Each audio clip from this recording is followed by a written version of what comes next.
Chapitre 9. Alors, montant dans le bateau, il traversa et se rendit dans sa ville. Et voici qu'on lui amenait un homme paralysé, étendu sur un lit. En voyant leur foi, Jésus dit au paralytique, « Prends courage, mon enfant, tes péchés sont pardonnés. » Et voici que quelques-uns des scribes se dirent, « Cet homme blasphème !» Et Jésus, connaissant leurs pensées, dit, « Pourquoi pensez-vous des choses mauvaises dans vos cœurs ? Par exemple, qu'est-ce qui est plus facile ? De dire « Tes péchés sont pardonnés » ou bien de dire « Lève-toi et marche ». Cependant, afin que vous sachiez que le Fils de l'homme a pouvoir sur la terre de pardonner les péchés, alors il dit au paralytique, « Lève-toi, prends ton lit, et va-t'en chez toi. » Et il se leva et s'en alla chez lui. À cette vue, les foules furent saisies de crainte, et elles glorifièrent Dieu qui a donné un tel pouvoir aux hommes. Ensuite, en passant plus loin, Jésus aperçut un homme appelé Matthieu assis au bureau des impôts, et il lui dit, « Suis-moi. » Sur quoi il se leva et le suivit. Plus tard, tandis qu'il était étendu à table dans la maison, voici que beaucoup de collecteurs d'impôts et de pêcheurs vinrent, et ils s'étendaient à table avec Jésus et ses disciples. Mais en voyant cela, les pharisiens disaient à ses disciples, « Pourquoi votre enseignant mange-t-il avec des collecteurs d'impôts et des pêcheurs ?» Les ayant entendus, il dit, « Ce ne sont pas les gens bien portants qui ont besoin de médecins, mais ceux qui vont mal. Allez donc apprendre ce que signifie « Je veux la miséricorde » et non le sacrifice. Car je suis venu appeler non pas des justes, mais des pécheurs. »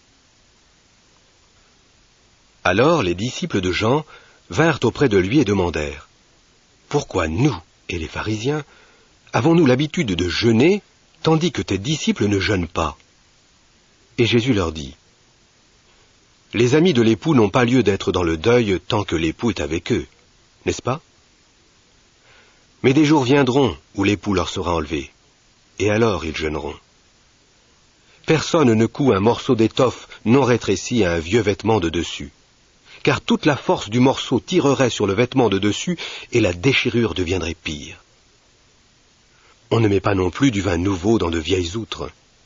Mais si on le fait, alors les outres éclatent, et le vin se répand, et les outres sont perdues. Mais on met le vin nouveau dans des outres neuves, et l'un et l'autre se conservent. »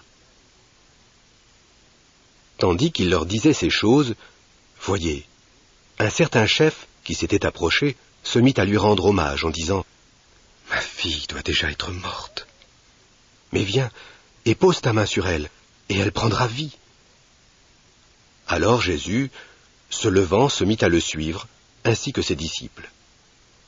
Et voyez, une femme qui depuis 12 ans souffrait d'un flux de sang s'avança par derrière et toucha la frange de son vêtement de dessus, car elle se disait, « Si seulement je touche son vêtement de dessus, je serai rétabli. » Jésus se retourna et l'apercevant dit, « Prends courage, ma fille, ta foi t'a rétablie. » Et dès cette heure-là, la femme fut rétablie. Or, lorsqu'il vint dans la maison du chef, et qu'il aperçut les joueurs de flûte et la foule dans une agitation bruyante, Jésus se mit à dire, « Retirez-vous d'ici, car la fillette n'est pas morte, mais elle dort. » Alors ils se mirent à se moquer de lui d'un air méprisant. Dès qu'on eut envoyé la foule dehors, il entra et lui saisit la main. Et la fillette se leva. Naturellement, la nouvelle s'en répandit dans toute cette région. Comme Jésus passait plus loin, 2 aveugles le suivirent, criant et disant, « Aie pitié de nous, fils de David !» Après qu'il fut entré dans la maison, les aveugles vinrent auprès de lui, et Jésus leur demanda, « Avez-vous foi que je peux faire cela ?» Ils lui répondirent, « Oui, Seigneur. » Alors il leur toucha les yeux en disant, « Selon votre foi, qu'ainsi il vous soit fait. » et leurs yeux purent voir.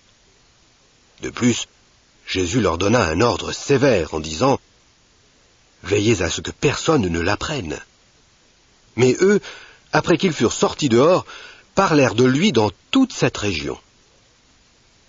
Or, au moment où il s'en allait, voyez, on lui amena un homme muet, possédé d'un démon. Et après que le démon eut été expulsé, le muet parla. Eh bien, les foules furent dans la stupeur et dirent « On n'a jamais rien vu de pareil en Israël. » Mais les pharisiens disaient « C'est par le chef des démons qu'il expulse les démons. » Et Jésus faisait le tour de toutes les villes et des villages, enseignant dans leurs synagogues, et prêchant la bonne nouvelle du royaume, et guérissant toutes sortes de maladies et toutes sortes d'infirmités. En voyant les foules, il en eut pitié, parce qu'elles étaient dépouillées et éparpillées comme des brebis sans berger. Alors il dit à ses disciples, « Oui, la moisson est grande, mais les ouvriers sont peu nombreux. Priez donc le maître de la moisson d'envoyer des ouvriers dans sa moisson. »